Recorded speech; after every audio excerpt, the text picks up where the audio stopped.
Good morning and welcome to Not Just About Ducks with me, Stinky Ange, because I'm pretty stinky this morning. And of course, Miss Loosey Goosey. I'll just turn you around. Anyways, before I turn you around, I will just show you that. Well, I came down to sort the ducks. You know, I love to sort the ducks first thing in the morning, collect any eggs and untidy their beds, give them fresh bedding, and I untidy their beds so they can jolly well make them, gives them something to do and entertains them. So they've got fresh fermented corn, which is a bit of an oxymoron, isn't it?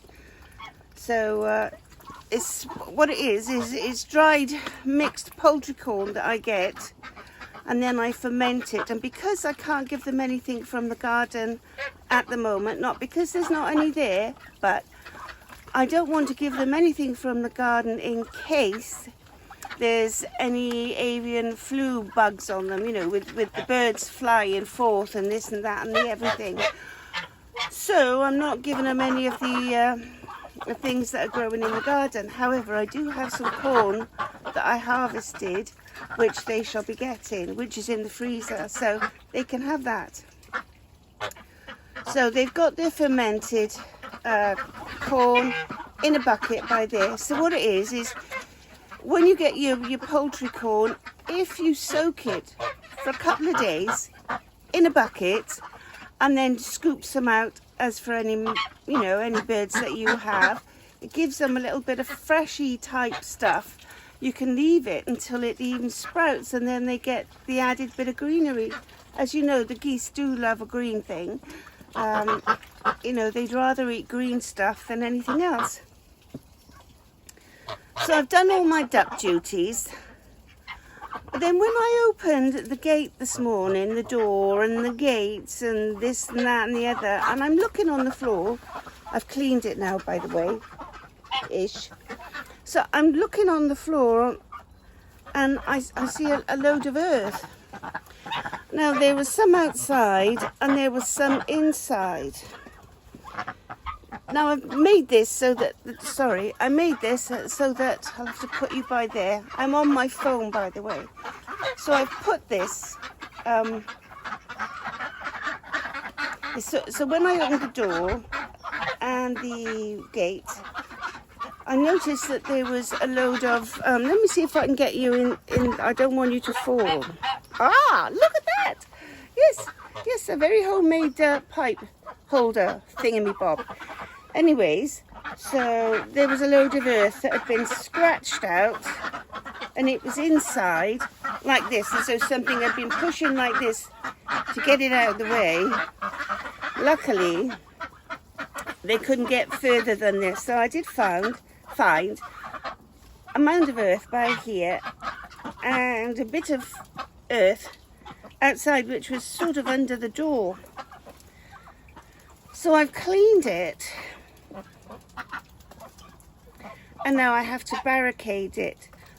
What I think is, we have had visits from Mr. Fox or Mrs. Fox in the area. My neighbour up the road there, her dog's cornered a fox in her garden. Yes, so I'm not quite, you know, they didn't hurt the fox, but all her dogs cornered, and she has a few. So that aside, and then of course there are rats. And like everything this time of year, rats and foxes, especially female foxes, are usually with cub this time of year. You know, they're in kit or whatever you call it when a fox gets pregnant. So there's plenty of things going hungry and there's not a lot of food about. But also you've got to think that if there is avian flu, another thing that I wanted to say, is if you've got a fox, and obviously they forage, foxes, so if they find a dead bird, which I haven't seen any dead birds, but if they find a dead bird where they live in their den or around their dens, then obviously they're going to take it back and they're going to give it, you know, they're going to eat it, they're going to bury it, they're going to do what foxes do. So the likelihood of a fox picking up a contaminated bird and eaten it is highly likely. So my thoughts on that is, although the fox might not come down with avian flu, but he will defecate it in his poop, you know, he will defecate the bacteria. So if, you know, this is why when you walk down your yard or walk wherever, you have a disinfecting spot by your pen to disinfect your boots. I'm not saying you're going to step in fox poop, but you never can tell. It could be urine. It could be wild bird poop. Now you've gone and done it. What's going on here then? Yes. Anyways, so that's just a little bit about the avian flu. However, if it wasn't a fox, which I would think that with digging from the outside and then coming in and going like this, the earth would push into the tunnel. It could also have been a rat. So I have to check the rat boxes, but I also have to most definitely barricade this step. So I'll show you how far I've got, and then we'll see the ducks, and then I will knock off the video, and then only in as much that I need to do my work and I can't hold the phone and my camera's in the house, it's not with me. So so I'll say a quick hello to the ducks and the geese and the chickens. And they're very raucous, as you can hear, and then I will turn the camera off and barricade, do my work to sort of barricade this little area, because I really do need to do it. So yeah, so let's say good morning to the ducks and the geese and the chickens, and yeah, oh, I'll show you the hole before we I'll show you the hole before we set to. Sorry, I've only had one cup of coffee. Yes, I'm trying to cut down because I was a bit of a coffee-holic. So I'll show you the birds, but I'm not going to go in there because my feet are dirty. Well, not my feet, my boots. So let's see the birds.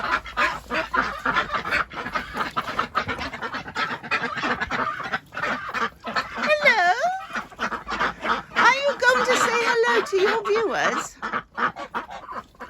Mr. Ganderton, say good morning.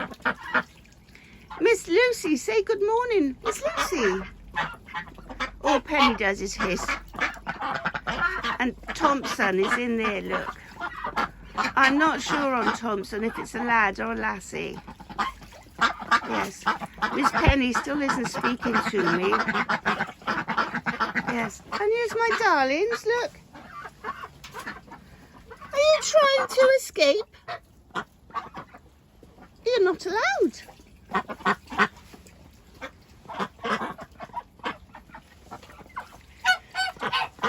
And Miss Billie Jean is taking a bath. Yes, look. They're in a nice orderly clue. That was fresh when I put it in there just now. Look, have you ever seen the ducks queuing up to take a bath? Yes. And there's their snuzzler, their drinking butt by there. Nice fresh water. Seriously, it was fresh. Ducks are dirty. You know, they like to drill and put things in there and smush it down. Yes. There's Miss Snowflake. Yes. And the chicken's house is over there. So I have to say, today is chickens nil point, mummy 6 points. In other words, chickens nil, mummy 6. So 6 eggs I've managed to save this week. Maybe 7, I'll count. Anyway, let's show you this. Miss Lucy, that's not very nice. No, it's not. What are you doing, Lucy? Lucy, Goosey. Penny.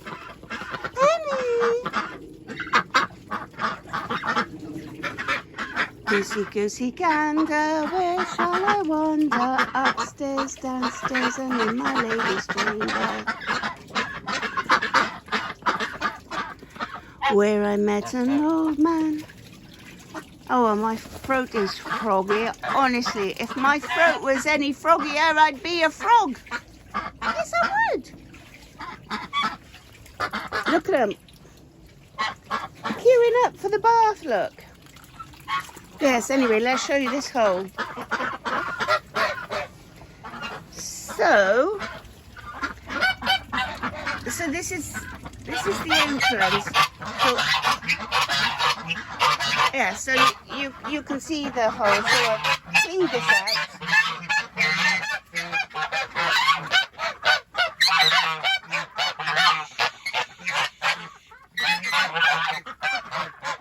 What the dickens? What the dickens? Miss Lucy, what's the shenanigans? Yeah. So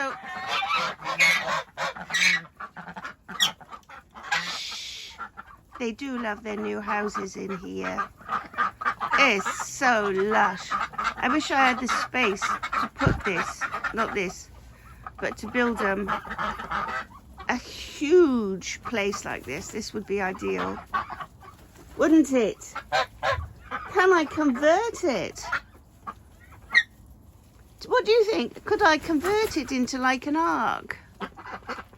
You know, what do you think? What do you think, Miss Lucy? Could I convert it, do you think? With some shiplap, perhaps, not shiplap. Tongue and groove stuff, is that shiplap? I don't know, but in any case, it would be an absolutely awesome house. Yes, because with the polythene, it's and because the air is so cold, and of course the animals, they produce a lot of moisture in their breathing, and of course the little watering area by here, so it can be very wet, very moist in here. So and because the cold is worse, so the polythene is very wet, and of course it drips. It makes the bed wet, you know, the bedding wet, doesn't it? Yes. Yes, it does. It does. But anyway, that's just thoughts. And, oh, I've got my glove. Yes. So I think I'm going to move that lemon tree up there.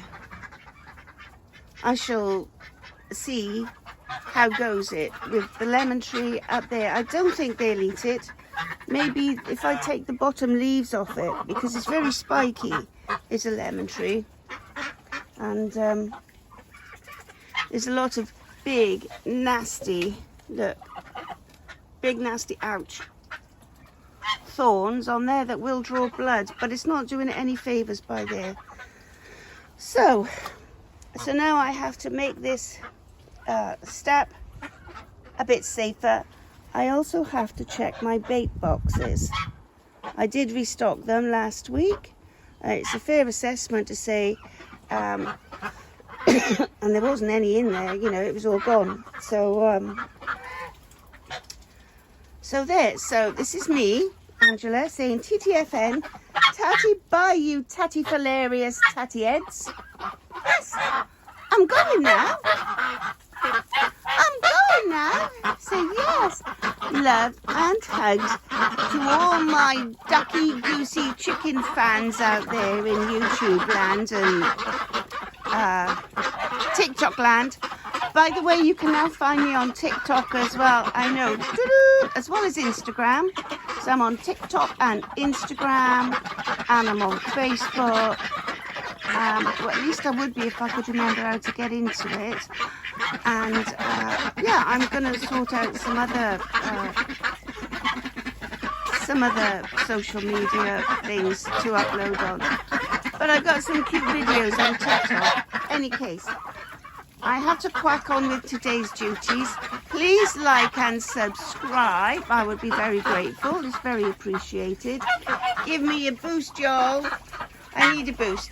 I'm on 321 subscribers at last count. Yes. I'm nearly there, ducks. I've only got another 680 to go to get to 1,000. But am I going to aim for 1,000? No. Well, obviously the aim is to get to 1,000. But I would love to get to 400 and obviously then 500. Yes! Anyway, love and hugs from me, the ducks, the chickens and the gooses. And yes. Yes. And God bless you all. Please like and subscribe. And I'll see you all again in the next one. TTFN. I'll show you what I've done to the hole in the door in a little clip to keep you up to date. So TTFN, tatty bye for now. Take care, stay safe. It's goodbye from me and it's goodbye from them. Yes.